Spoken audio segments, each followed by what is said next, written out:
So we're going to go ahead and get started. But before we do, I wanted to thank our sponsors. Thank you to Bristol Myers Squibb and Janssen, a pharmaceutical company of Johnson & Johnson. Without them, we would not be able to bring the Mental Wellness Chat to you.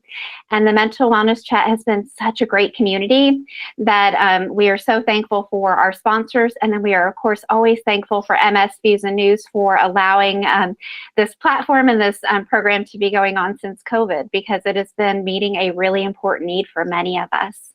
So we've got a lot of people on here, almost 50 people, which is pretty incredible. Okay, so before we get started, I will introduce myself. If you don't know me, I'm Jessica Thomas. I'm a licensed clinical social worker, and I have specialized in mental health for people living with neurological and chronic disease. And so this is something I've been very passionate about for many years, and I've been working with people with chronic disease for, goodness gracious, like 16 years, almost 16 years.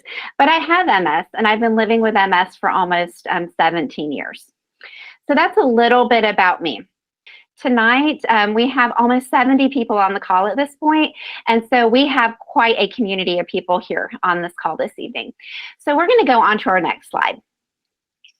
And we're going to talk here tonight about self-care. And so some of the themes that we're going to cover this evening are just in general self-care. We're going to talk about stress and MS, which I recently did a program on stress and MS.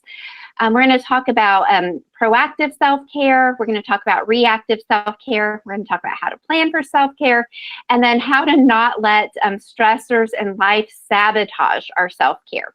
So there's going to be a lot of different components that we talk about, but I would like for you to frame today's program as something that, that you can think about and step back for yourself and think about, how am I taking care of myself? What do I need? And I hope that when you leave today's program that you are able to have something figured out for yourself, that if you have a self-care need, that a way, a strategy, a tool to help improve it. We'll move on to our next slide. So let's take a quiz. I'm going to give you guys about a minute, maybe not quite a minute, but if you can grab a piece of paper and a pen or a pencil, and I know that not everybody will be able to grab this in time, but if you have a piece of paper or a pencil, I would like for you to have it close by, because what we're going to do is we're going to take a quiz. And I'm going to use my phone to read, so I'm going to apologize in advance for that, but that was the best way that I thought that I could easily see the questions in a quick way. So if you agree with the statement, I want you to give yourself a point. If you do not agree with the statement, no point. So it's either 1 point or nothing. So this is a self-care quiz. I take time for myself every day, even if it's only 15 minutes. So if you do that, give yourself a 1. If you don't do that, just nothing. I drink adequate amounts of water each day. I get more than 6 hours of sleep each night. I consume at least 5 servings of fruits and vegetables a day. I get together with friends at least once a month. I laugh daily. When I feel exhausted or unwell, I give myself a timeout and allow myself to do less.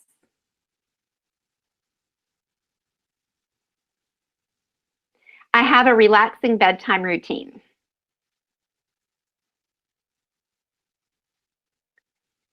I get regular light exercise several times a week, even if it's modified. I make an effort to disconnect sometimes and turn off my phone, my TV, or my computer. Tough, isn't it? For some of them. Some of us, that might be. I talk honestly and openly to a loved one in the last month. Also, in the past month, I enjoyed a meal without any distractions.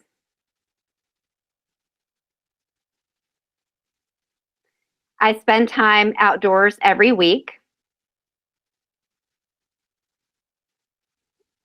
I say no to myself and to others when I need to. I make time to do the things that I love. I forgive myself for any mistakes I make, and I let that go. Get to my next one.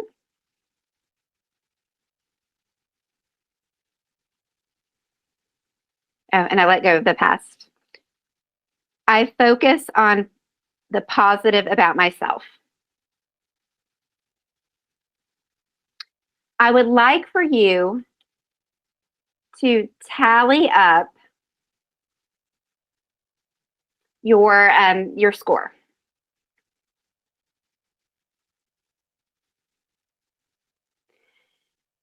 So when I was looking at a quiz, I thought that this was a pretty good one.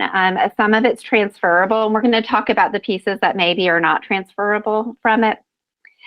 But once you get your score, I'm not going to read them out, but just start plugging it in the question box so I know that people are that the people that were able to calculate what their score was. And so we'll know. Okay, so we've got some scores coming in. Good. And it's a good range. All right. You guys did awesome. Okay, so let me start to explain a little bit of the scoring.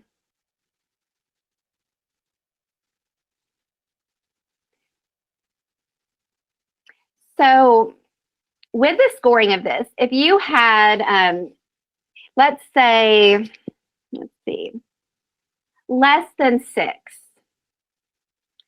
what that might mean is that you struggle sometimes to put yourself first. And then maybe this is just a little sign. Maybe this, perhaps this quiz is to saying that maybe sometimes you're putting yourself kind of to the bottom of the list. So today's going to be a great program for you. Now, if you've scored between 6 and 12, I think you're starting to do a really good job, and you're starting to find a balance between self-care. Integrating self-care is really hard sometimes. And so I don't want you to beat yourself up at all at whatever your score is. It's just good to know kind of where, because this is not an official qualified clinical assessment. This is almost like just something I found after reading a couple of self-care quizzes, but one that kind of made sense to me. And if you scored, above, and 12 and above, then you're doing pretty good. So that's something to say, but it's not that you're doing bad, doing good. It's just kind of like if you scored a little bit lower, maybe it's kind of an awareness that maybe you put yourself a little bit below, and a lot of other things come in front of it, like stress, or might be work, might be family, might be a whole plethora of other different things. So we're going to move on to the next slide, and we're going to put on our creative brains. So I just read a list of questions, and they were, none of them talked about MS, but we know that they are all really good general self-care. So now, specific to MS, what would be some questions we should ask ourselves related to MS and self-care? Like, I will give you an example. So if you take a disease-modifying medication, a good question for self-care might be, did I take my disease-modifying medication today, or am I up to date, or am I? Some people don't every day. It's based on a lot of different things. But so asking yourself, are you taking your medications as prescribed? Another question that's MS specific, related to self-care, might be, did I use my DME, my durable medical equipment, even if I didn't want to use it? Or did I allow myself to rest when I was feeling fatigued? Let me see if we've got some feedback. We don't have anyone submitting questions. That's okay. But the thought behind it essentially is that so I mentioned some self-care questions to ask yourself. But then also there might be some specific things related to your MS that you might want to ask yourself on a daily basis. Like, for example, for me, did I take my medication today? That's a good self-care question because it's a big part of my MS. And then another question might be, did I allow myself to have a brain break when I have too much going on? Did I step away from some of the chaos or let my brain to kind of like process whatever it was that I was learning? So I want you to think about it, as we're going through the program, as we're talking about self-care. So we have some feedback finally. So one person said, did I do my exercises and stretching today? It's a really good example. Carol, thank you for sharing that. And so that's another example. So kind of modifying kind of what your self-care questions are. We're going to move on to our next slide. So how do you define self-care? Today, I'm making today's program very, very interaction filled. So how do you define self-care for yourself?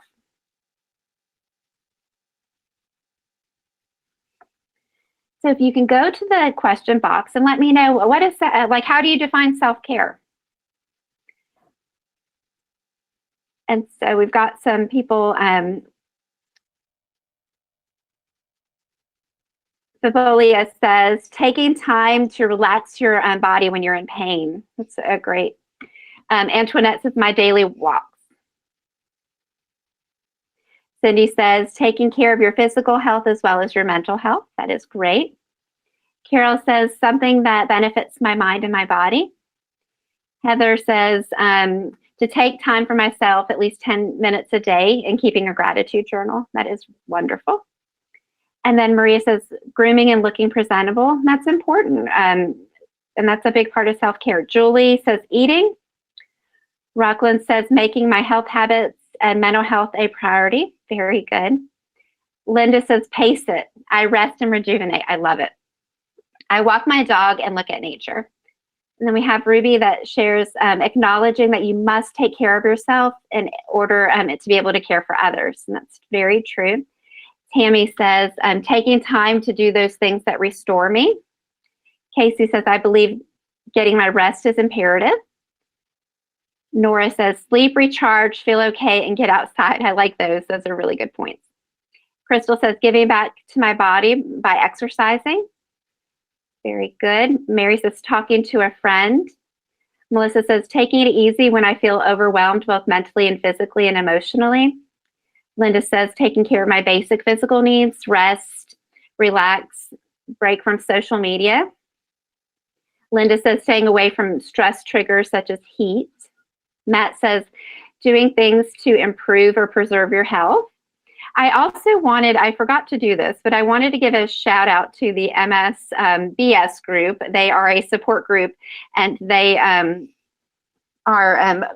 on the call this evening as well. So I was so glad to see them on there. Matt is the leader of their group, and I immediately remembered them when I saw Matt's name. Okay.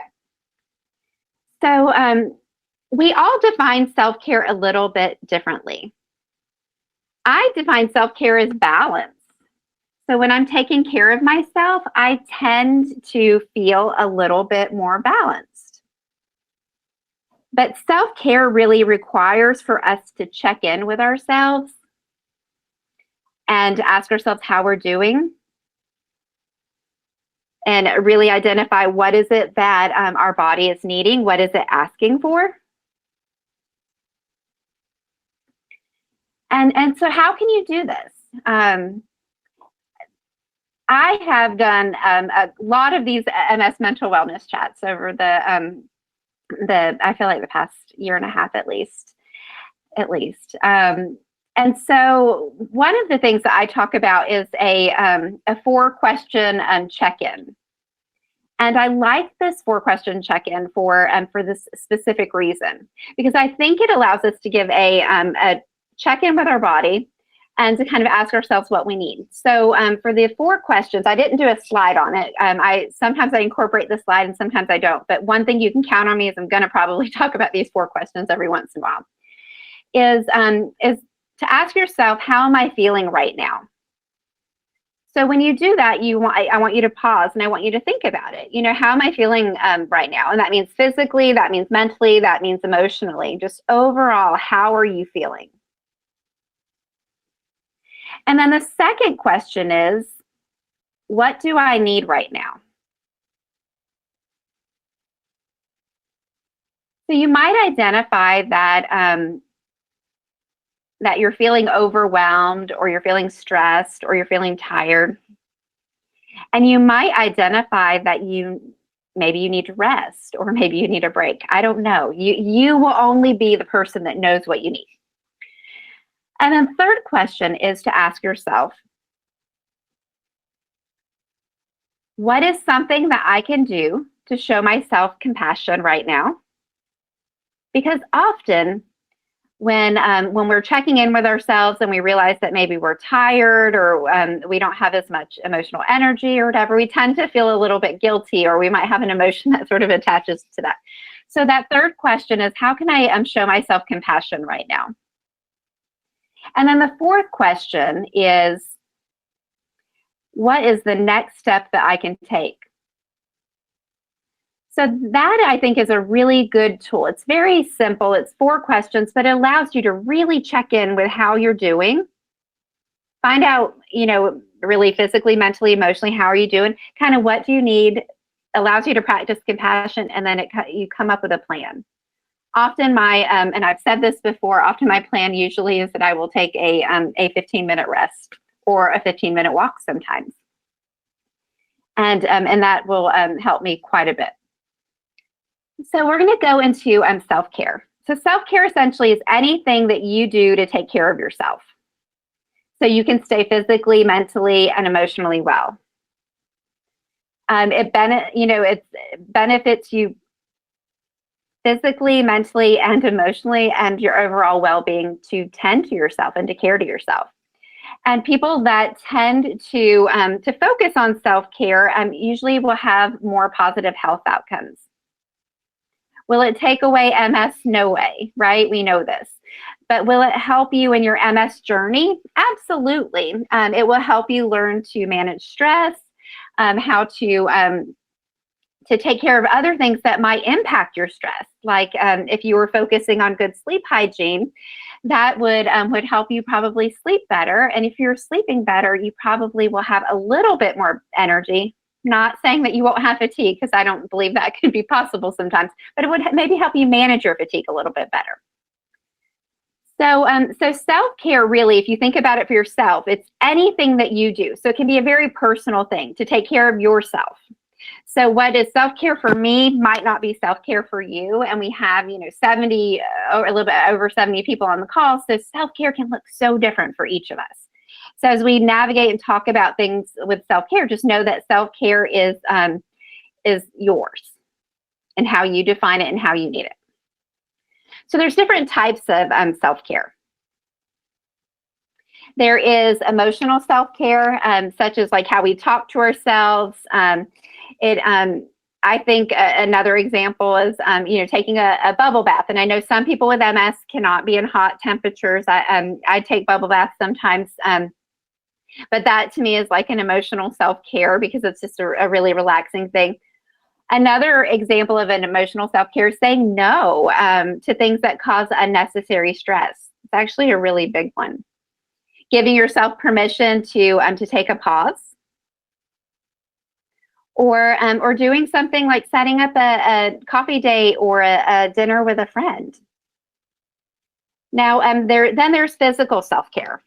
And physical self-care is things such as prioritizing sleep, maybe picking up an exercise routine, even if it's modified. That does not minimize it one bit. Picking up an exercise routine that you can stick with.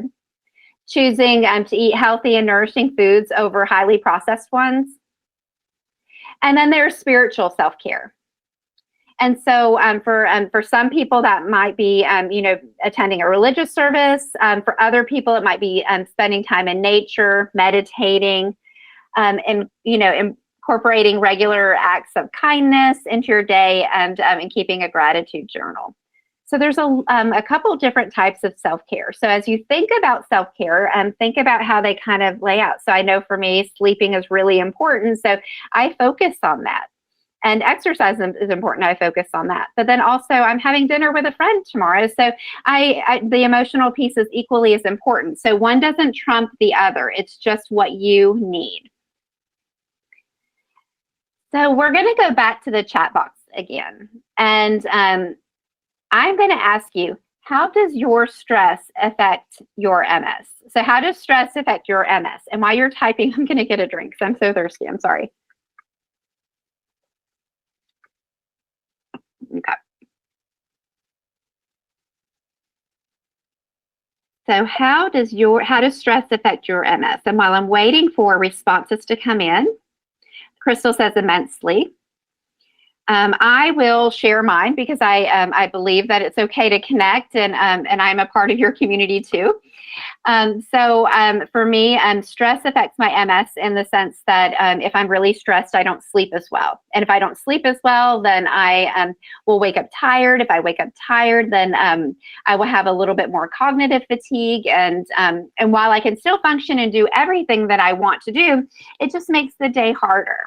And so that's one way that I notice that stress affects me. Fabiola says it's one of the key things that exacerbates my symptoms. And that's something I hear often. Carol says it affects my mood and my sleep. Mary says it tires me out. Linda says it raises my anxiety.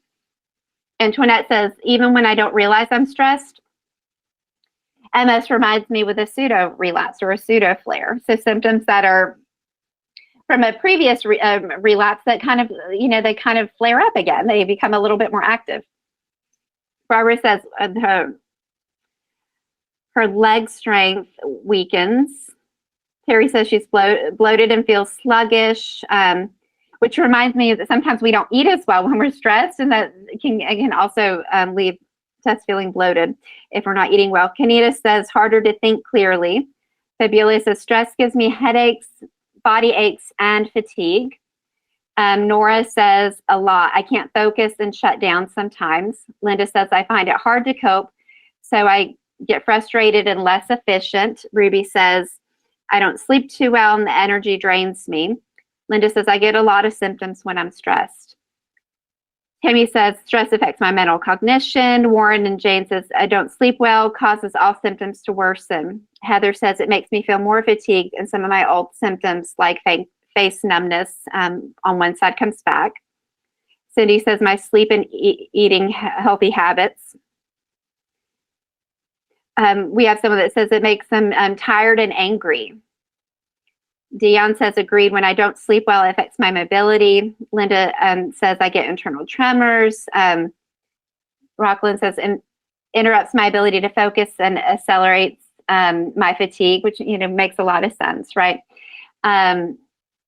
Melissa says stress brings on anxiety and causes my heart to race, which is uncomfortable. Linda says, wow, yes to everything you're reading. And that's why I read these, because you need to hear from each other because we're all the same in a community.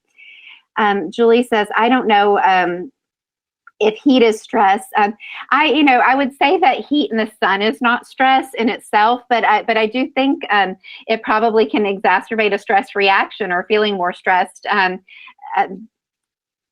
So heat can be a different type of trigger than stress.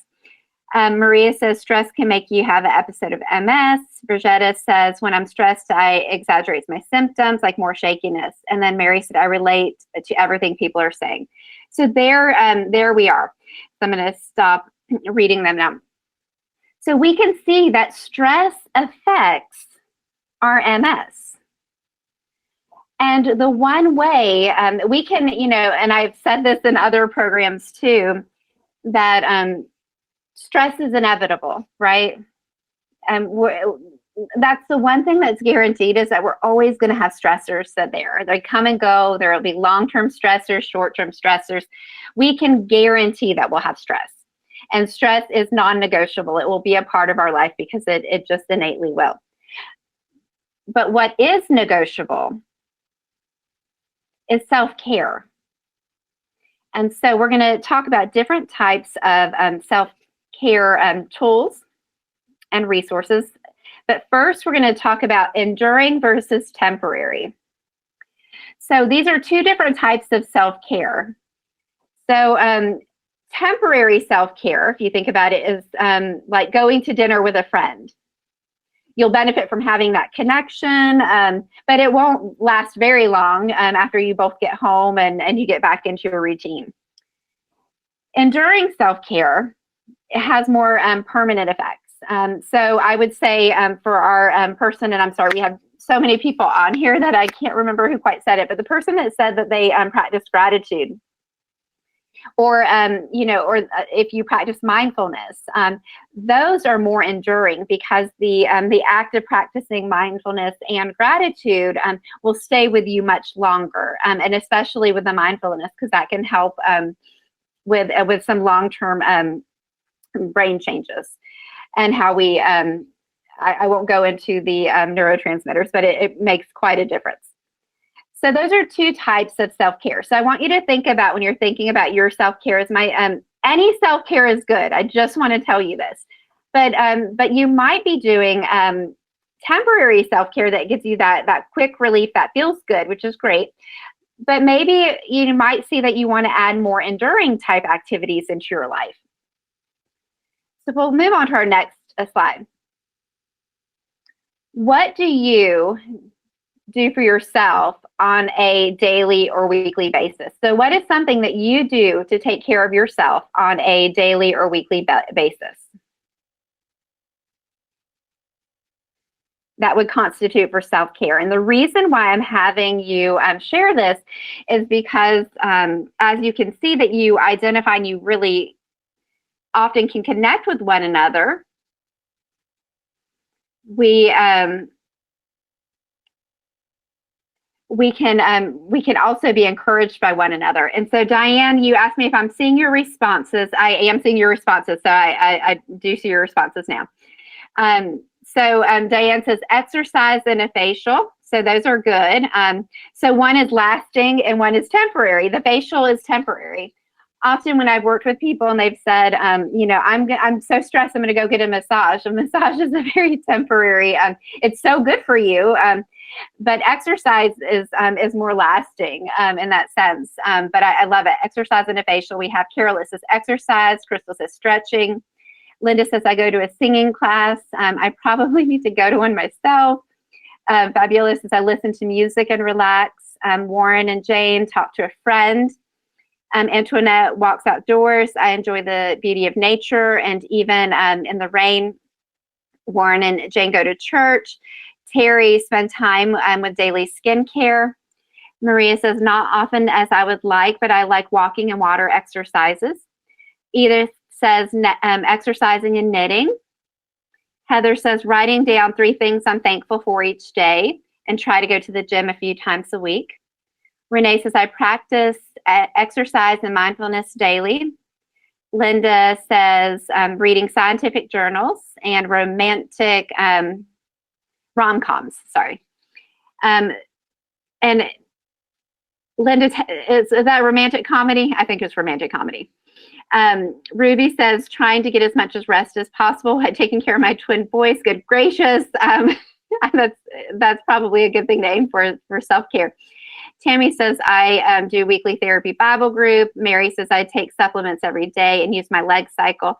Cindy says exercise, prayer, read my Bible, go outside. Rhonda says exercise and daily skincare. Barbara says take regular medications, regular sleep patterns. Melissa says meditation, soothing, deep breathing. And Linda says, I was right, that was romantic comedy. Thank you for clarifying that. So there you see that we all have like some different types of self-care, and they're a very large range. You may be inspired by hearing some of the other participants what they've said, or you might just be happy with what you do. But self-care can look different for all of us. And I think that we should remember that we have self-care techniques often in our back pocket. It's just something that we need to remember to access. So we're going to move on to our next slide. We're going to talk about proactive versus reactive self-care. So proactive self-care is the self-care that we do just on a daily basis. So someone who exercises on a regular basis, that's a proactive self-care. If someone eats relatively healthy, that is a proactive measure of self-care. Someone who gets together with their friends on a weekly basis to just talk and hang out and such, that's a proactive self-care. So there's things that we do. Someone who practices gratitude on a daily basis, that's proactive self-care. Now there's also reactive self-care. So reactive self-care is the self-care that we implement when we're feeling stressed. So when you think about when you are feeling stressed out, what is something that you can do to help manage that stress? Now, while I think there's a lot of value and we should really have proactive self-care, let's think about reactive care too. Like, what tools can we pull out when we're feeling kind of stressed, or we realize, you know what, I need to take care of myself. So I know for myself, reactive self-care might be a nap sometimes. Reactive self-care also might be that I call a friend and I just talk because I need to get something off of my chest. Another reactive self-care might be, I'm trying to think of an example, would be to go take a walk. So while exercise is usually proactive, sometimes if I really need to just process something, I might go and take a walk, and that's reactive self-care. Diane says this is a really good one. Deep breathing. That's a really great proactive but really reactive self-care tool as well. So thinking about your self-care, is your self-care, do you have proactive measures of self-care, which is really important to have, but do you also have some reactive tools, things that you have in your back pocket that you can pull out when you're feeling stressed and you need to take care of yourself? And I want you to think about those things because that's really important, because we should have really two pockets. So we're going to move on to our next slide. And this is another chat box. I told you I was going to get you chatting tonight. What do you do when you realize that you are stressed? So I'm asking about your reactive self-care, essentially. So what do you do if you realize, oh my gosh, I'm stressed and I need to do something to take care of myself? What do you do? And if it might be some of the same stuff as above. So we have Diane, I'm going to say your deep breathing, because that was so good to say. Carol, binge watch something alone with an herbal tea or water. That sounds good. Linda says, when I can't keep my head off the keyboard, I take a real nap. And I also use, she works with her doctor on her medications with what's stressing her. Fabiola says, I tried a deep breather nap. Antoinette says, deep breathing or call a good friend. Crystal says, journal, which is great. Antoinette says, pray. Diane says, I get off to myself and relax. I take a deep, Matt says, I take a deep breath and close my eyes for a minute. Cindy says, I go on a walk or call a close friend and talk about it. Linda says, meditation, sorry. Rhonda says, listen to music. And Terry says, stop what I'm doing, listen to Jim Gaffigan. I actually will listen to comedy too, when as a little bit of reactive self-care. Kanita says, deep breath, say listen and listen to sounds around me. That's a really good reminder. Lori says, draw, read something enjoyable. It says, smile even when I don't want to, because sometimes when we smile, that helps us to feel a little bit better. They're in the Spiral Up book that I've mentioned in some of the chats before, I mentioned that. And then Tammy says, I walk to another room that has been set up as my safe, comfortable place. I love that. Linda says, crank up the music and dance. So there you go. I love this participation tonight. You guys are so awesome. because you have really, oh, we have another one here. Lisa says playing with and hugging her cat, which is great. And then Renee says definitely meditation and relaxation. So you can see that I hope you're inspired by your peers here that there are a lot of really go-to tools that you can use that are reactive tools too. So because we need the proactive tools, but the reactive sometimes really can help us if we're in a funk or we really need to take care of ourselves in a way. So we're going to move on to our next slide. So now I'm going to ask you another question.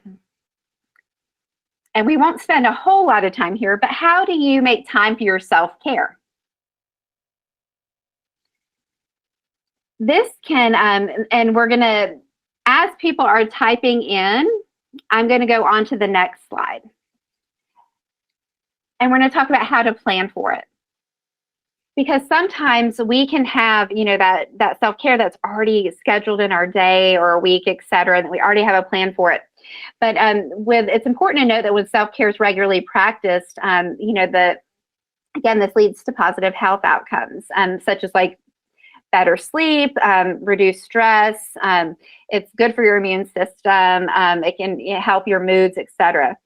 So before you create a self-care plan, it's important to kind of think about what are your self-care needs. And in today's session, we've been really talking about kind of trying to identify what are your self-care needs and kind of what do you do for self-care.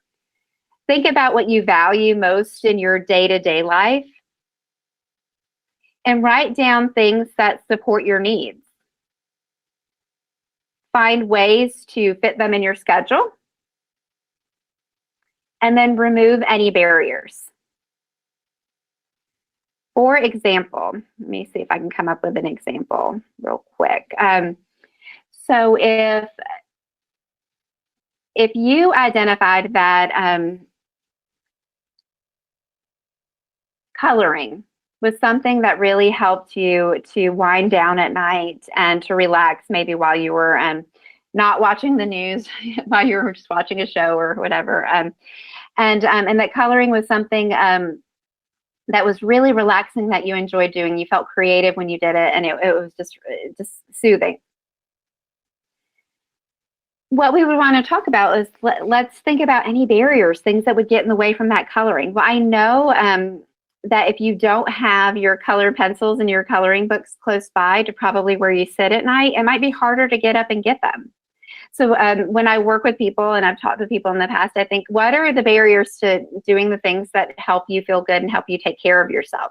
So thinking about the barriers that get in the way, like if walking is something that you want to do, or some form of exercise, then making sure that you have the tools to help you exercise. I do like to walk, and when I used to work at a job in a hospital setting, I put my tennis shoes in the car because I realized if I didn't have my tennis shoes in the car, then that was my barrier, and then I didn't get to do it.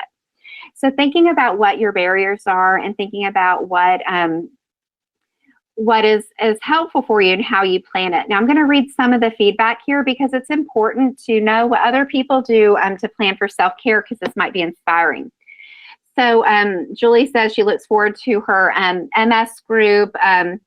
Cindy says, I try to start the day with at least one self-care activity. That's a beautiful plan. Terry says, looking forward to when I wake up in the morning. Kenita says, I seem like to act like a plan is a 4-letter word. So I know it's tough. So I'm going to encourage you, maybe change it to a different word. But what is something that you can do? Maybe it's like it's not a plan. Just in the morning, I'm going to do one thing to take care of myself. I regularly make physical therapy appointments to help me to get more motivated. And Linda said that. Rhonda said routine maintenance of skin and simple book word search. I'm sorry. And then Lori says it helps me to set goals to achieve better health, track my progress. Carol says reading, bath, music. Diane says I just set a certain time of the day and set aside time to do it. Dion says I have to make my self-care in the form of exercise as a priority by putting it on the calendar first thing in the morning. If I start my, Bridgetta says, if I start my day with stretching, breathing, gratitude, and then my walk, usually goes better. Melissa says, doing brain games and puzzles. Lori says, heat is a barrier to the exercise, so in the morning helps. So she removed a barrier, which is a great example. And then Carmen says, you have to schedule out time intentionally for it. Fabiola says, I try to give myself time before I start my day, but it's hard sometimes. And that's understandable. And then Mary says she's a co-leader of a MS self-help group, and she looks forward to it, plus her therapy sessions.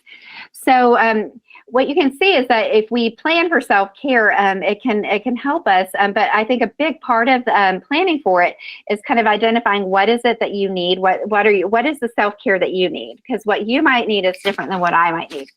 And thinking about what are the barriers, and then what are some ways to incorporate it into your life. Now, we're going to go to the next slide. We've got about 12 minutes left, and this has been such a interactive group. but I want to ask this question. I want you to think about, and you don't have to answer in the question box, but I want you to think about for yourself, what gets in the way of self-care? And we'll go to the next slide. And I want you to think about how to not let stressors in life sabotage your self-care. I know that for me, sometimes time is a thief. And so if I plan to do something at a certain time and other things come in the way, that can kind of sabotage my plan. So for you, I want you to think about, like, what are the barriers? What are things that kind of cause you to not be able to take care of yourself? What gets in the way? And sometimes it's time, sometimes it's energy. So if your self-care is exercise, and you plan at the end of the day that you're going to exercise because of the heat, it might be better to change it into the morning, even though the morning might be harder to do sometimes, because by the time that you get to the end of the day, you might be too tired to exercise, or there might be other things that have come up in your day. So some people have said a random period of fatigue. Fabiola said that can sabotage. And then Terry said spending time feeling depressed. Definitely, if your mood can sabotage self-care. And Terry, there is a book called The Spiral Up, and it is I'm trying to think of the name of it. It's The Spiral Up. Treating depression one small step at a time, and I think that book really encompasses how to help you kind of maintain self-care, and because often when we feel depressed, we feel like we spiral down, and so this book kind of talks to you in the workbook about, like, spiraling kind of back up, so that can help in that way. Now we're going to go to the talking to your healthcare team about your moods, your stress level, and your emotional health slide. There's a couple of slides out. There we go. So this slide is a slide that I have in a lot of my programs, because emotional wellness and emotional health it tends to be, and emotional issues tend to be underreported to our healthcare team. And I know this personally, and I know this professionally, that often when we experience physical symptoms, we might have an emotional symptom that attaches to it. And or we might experience mood changes, because mood changes or depression or anxiety are very common in diseases, in chronic disease, and especially in MS. And mood changes can really interfere with our ability to take care of ourselves and to stay on our treatment, which, it can affect our interactions with people and our overall quality of life. And while there is something, the disease-modifying medications for MS, moods are very treatable. So if you are dealing with any mood changes, or say that your stress level has been so high that you can't even imagine how you're going to incorporate self-care, I want you to talk with your doctor about it. You might need or you might get a referral to a counselor, or you might end up being placed on a medication, or you might just might come up with a plan for self-care and how to integrate that. But I want you to know, if you're experiencing mood changes or mood challenges, you're not alone. And I just want you to encourage you to talk with your doctor, because mood is one of those things that is invisible. Just like many of the MS symptoms that we experience are invisible, mood is often, and emotional changes definitely can be invisible too. So your provider doesn't know if you don't share it. We'll move on to our next slide.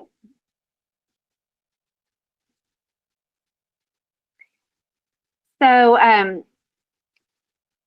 I'm sorry, I went through that one. Okay. So coping with stress and mood tools through self-care. So I talked in our one of the last mental wellness chats about changes in our moods and how stress can impact our moods. What I challenge you is, I challenge everyone that is on this call this evening to try to find a way to implement a self-care tool and see if it helps with your mood and your stress level. For example, a walk or an exercise class may yield benefits, for the next several hours with your mood, and it might help you feel less stressed. Or painting, doing something creative.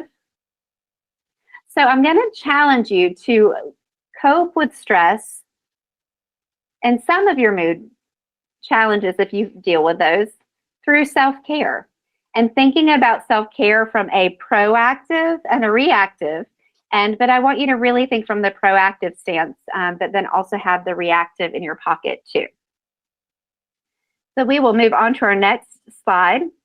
And I'm going to ask you the one more question. What is something that you're going to put into action to move towards self-care? Or in other words, what is something that you learned today, this evening? I hope that you, if anything, learned a bunch from each other, because this was such a good chat this evening. So we have Rhonda that says, have something ready in terms of self-care plan. Carrie said, thanks. Mary said, what's the book that I mentioned? The book is called Spiraling Up One Small Step at a Time, I believe. I'll have to look at it. It's a spiral up. Look at Spiral Up. And I'm sorry, I'm going to have to pause for just a second and think about it. I think it's Spiral Up, Helping Depression One Small Step at a Time. That's what it's called. I'm sorry. And then, so Diane says, other things to do, unscheduled phone calls that last long, having too many things to do in a day.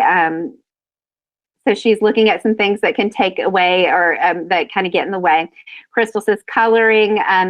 Antoinette says having a proactive tool, adding creative stuff, painting. And then Mary said, got it. Maria says, thank you for your time and knowledge. Carmen says, planning out 10 minutes before the close of my day to practice some form of self-care. Having a reminder so I don't forget. I think plugging it in your phone or anything that can give you a reminder would be great. Linda said, join another class. And I think that is all that we've got. So what I challenge you is that this evening at the as we get close to our closeout, we're not done yet, but as we get close, I want you to think about what is something that I can do. What is something I can put into action to take better care of myself?